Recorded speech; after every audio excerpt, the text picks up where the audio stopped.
Bersama kami Khalid Mada Channel Dakwah. Bismillah. Assalamualaikum warahmatullahi wabarakatuh. Innal hamdalillah nahmaduhu wa nasta'inuhu wa nastaghfiruh wa natubu ilaih wa na'udzu billahi min shururi anfusina wa sayyiati a'malina. May yahdihillahu fala mudilla lahu wa may yudlil fala hadiya lahu. Asyhadu an la ilaha illallah wa la syarika lahu, asyhadu anna Muhammadan abduhu wa rasuluh sallallahu alaihi wa ala alihi wa ashabihi man sara ala nahji wa tamassaka bi sunnati ila yaumiddin wa salaman tasliman katsira ma ba'd. Wa nabiyillah rahman rahimakumullah. Insyaallah pada pertemuan ini kita akan coba mengupas tentang sujud sahwi,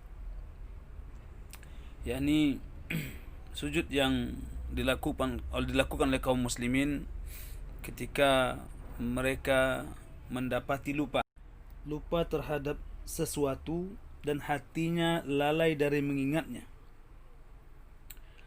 Oleh karena itu pada pembahasan ini kita akan bagi menjadi beberapa bagian yang akan kita bahaskan dalam kajian ini insyaallah, dan semoga Allah Subhanahu wa taala memudahkannya.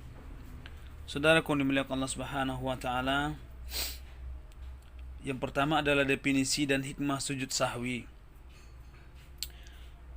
Kalimat saha an syai'in sahwa artinya lupa dari sesuatu dan hatinya berpaling kepada selainnya. Jadi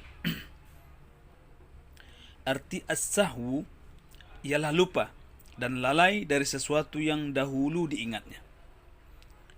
Dikatakan kalimat saha anis syai'in syahwan artinya dhahala anhu wa ghafala qalbuhu an dzikrih.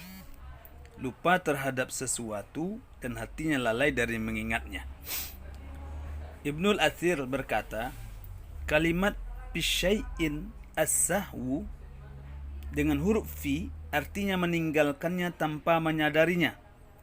Sedangkan kalimat anis syai'in as-syahwu dengan huruf an artinya meninggalkan sesuatu dengan sadar. Al-Hafiz berkata, sebagian ulama ada yang membedakan makna dari lafaz-lafaz tersebut, padahal tidak ada perbedaannya sedikit pun.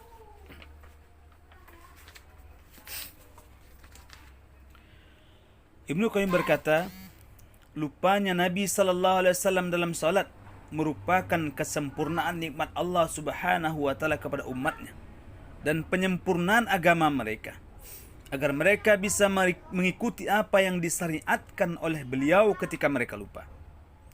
Seseorang yang meneliti masalah ini mengatakan bahwa termasuk hikmah dari lupanya Nabi sallallahu alaihi wasallam adalah terbuktinya sisi kemanusiaan beliau, supaya tidak memberi peluang sedikit pun bagi orang-orang yang berlebih-lebihan hingga mereka menisbahkan sedikit sifat ilahiyah dan rububiyah pada diri Nabi dengan nama yang agung.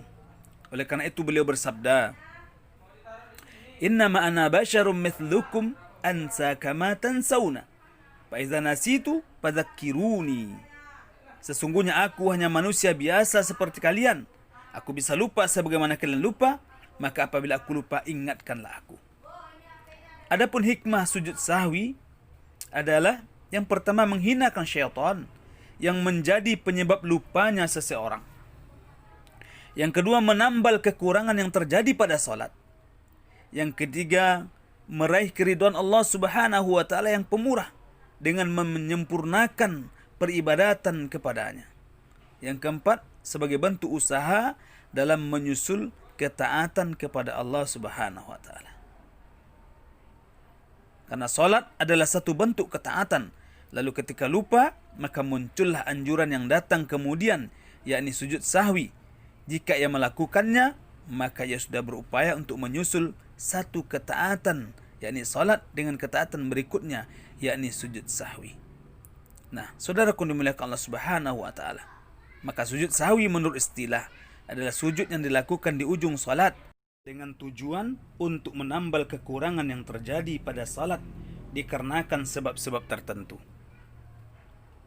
Saudaraku dimuliakan Allah Subhanahu wa taala, sebab-sebab sujud sahwi ada 3 hal. Yang pertama, penambahan. Itu sebab penambahan.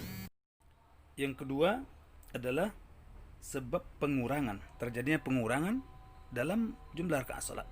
Dan yang ketiga adalah keraguan. Terjadinya keraguan dalam salat itu sendiri. Saudaraku dimuliakan Allah Subhanahu wa taala. Insyaallah kita akan bahas 3 sebab ini pada pertemuan yang dimudahkan insyaallah. Pada sesi kedua, akhir kalam. Assalamualaikum warahmatullahi wabarakatuh.